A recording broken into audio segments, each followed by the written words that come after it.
500 tahun yang lalu, dunia berlayar jauh, menembus samudra, hanya untuk satu tujuan. Rempah-rempah dari Nusantara, cengkeh, pala, lada emas hijau, yang harganya lebih mahal dari emas sungguhan. Bayangkan, satu karung pala bisa membeli sebuah rumah di Eropa. Satu genggam cengkeh nilainya setara dengan gaji setahun pekerja di sana. Tak heran, mereka rela mempertaruhkan nyawa, berlayar berbulan-bulan, menembus badai dan topan. Di Maluku, Ternate, Tidore, Banda, aroma rempah mengundang bangsa-bangsa besar datang. Portugis, Spanyol, Belanda, Inggris semua berebut seperti serigala kelaparan, memperebutkan mangsa. Tapi cerita ini bukan sekadar tentang perdagangan. Di balik harum pala dan cengkeh, tersimpan kisah perjuangan yang getir. Rakyat dipaksa menanam apa yang bukan kehendak mereka. Tanah leluhur dirampas. Siapa menolak, dimusnahkan. Namun, seperti rempah yang tumbuh kuat di tanah vulkanik, semangat perlawanan pun berkobar. Sultan Baabullah dari Ternate mengangkat senjata. Kapitan Patimura memimpin rakyat Maluku, dan ribuan pahlawan tak bernama, yang namanya tak pernah tercatat dalam buku sejarah, berjuang hingga titik darah penghabisan.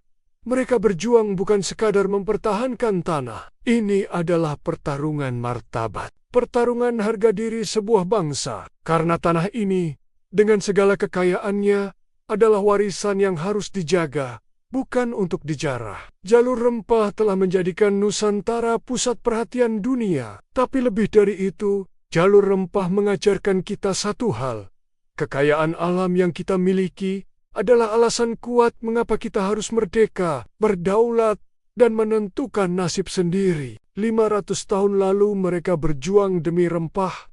Hari ini kita menikmati kemerdekaan. Mari kita jaga warisan ini. Karena di setiap bumbu masakan kita, tersimpan kisah perjuangan yang tak ternilai harganya. Bayangkan, 500 tahun yang lalu, dunia tidak tergila-gila pada minyak, bukan pada gas, bukan pada emas, tapi pada sesuatu yang sederhana. Rempah-rempah, cengkeh, pala, lada, kayu manis, barang kecil yang mampu mengubah rasa makanan, mengawetkan daging, bahkan dipercaya sebagai obat mujarab. Dan semua itu tumbuh subur di Nusantara, dari Maluku, Banda, Ternate, Tidore, hingga hutan-hutan di Sumatera dan Jawa. Inilah emas hijau yang membuat dunia berlayar jauh menembus samudera. Satu karung rempah-rempah dari Maluku bisa bernilai setara dengan rumah mewah di Eropa. Para pedagang rela mengarungi lautan berbulan-bulan, mempertaruhkan nyawa melawan badai dan penyakit, hanya untuk mendapatkan emas hijau ini. Di masa itu, makanan Eropa sangatlah hambar. Bayangkan, makan daging tanpa bumbu, roti tanpa aroma, rempah-rempah dari Nusantara mengubah segalanya. Tiba-tiba, makanan menjadi lebih nikmat, lebih tahan lama, dan dipercaya bisa menyembuhkan berbagai penyakit. Portugis datang pertama, diikuti Spanyol, Belanda, dan Inggris. Mereka berlomba-lomba menguasai jalur rempah. Kenapa? Karena siapa yang menguasai rempah, menguasai dunia. Ini bukan sekadar cerita tentang bumbu dapur. Ini adalah kisah tentang bagaimana Nusantara mengubah selera dunia. Cengkeh dari Maluku menghangatkan tubuh di musim dingin Eropa.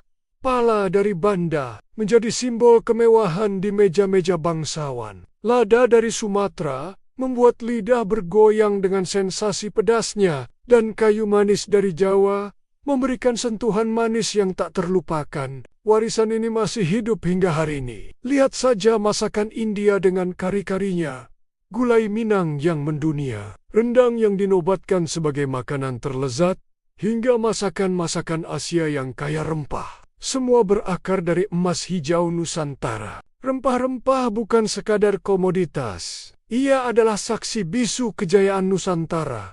Bukti bahwa nenek moyang kita sudah go internasional jauh sebelum era globalisasi. Mereka adalah pengingat bahwa Indonesia pernah menjadi pusat perhatian dunia, bukan karena perang atau konflik, tapi karena kekayaan alamnya yang luar biasa.